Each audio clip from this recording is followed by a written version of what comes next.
তারপর যখন শ্রীকৃষ্ণের কাছে পৌঁছালেন পাণ্ডবরা, তখন তিনি শ্রীকৃষ্ণ ছিলেন, কাল ছিলেন না।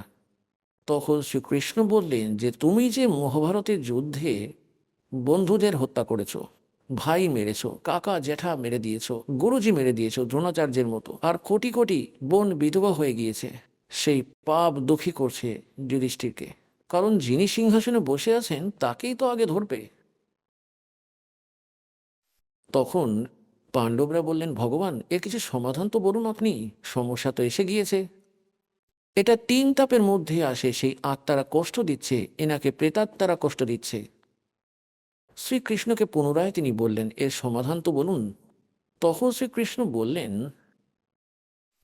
যে আপনারা এক অশ্বমেধ যজ্ঞ করুন, আর তাতে পৃথিবীর সমস্ত, কারণ ওই সময় সবাই ভক্ত ছিলেন, ভক্তি অবশ্যই করতেন বাচ্চা থেকে বৃদ্ধ পর্যন্ত, তাদের যে কোনো জাতি সম্প্রদায় ধর্মেরই হোক না কেন, যেমনই হোক, কারণ এইরকমই পুণ্যবান প্রাণী তো জন্মগ্রহণ করে ত্রেতায়, দাপর ও সত্যযুগে।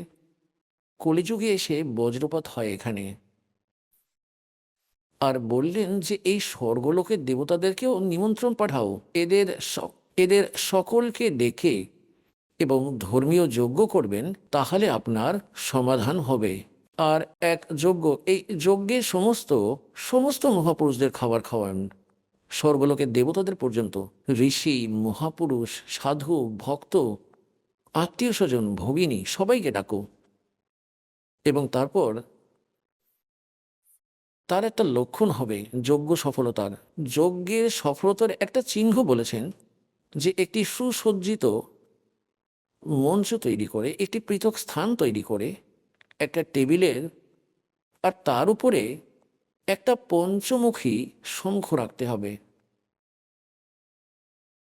আর যখন সকলে ভোজন করে নেবে, অতিথি আর সন্ত মহাত্মা, সাধু সন্ত, দেবঋষি, তারপর যদি আপনার যজ্ঞ সফল হয়ে থাকে, তাহলে সেই শঙ্খ স্বয়ংক্রিয়ভাবেই বেজে উঠবে, মুখ না লাগিয়ে। আর যদি শঙ্খ না বাজে, তাহলে বুঝবেন আপনার যজ্ঞ কিন্তু সম্পূর্ণ হয়নি, আর আপনার দুঃখ দূর হবে না।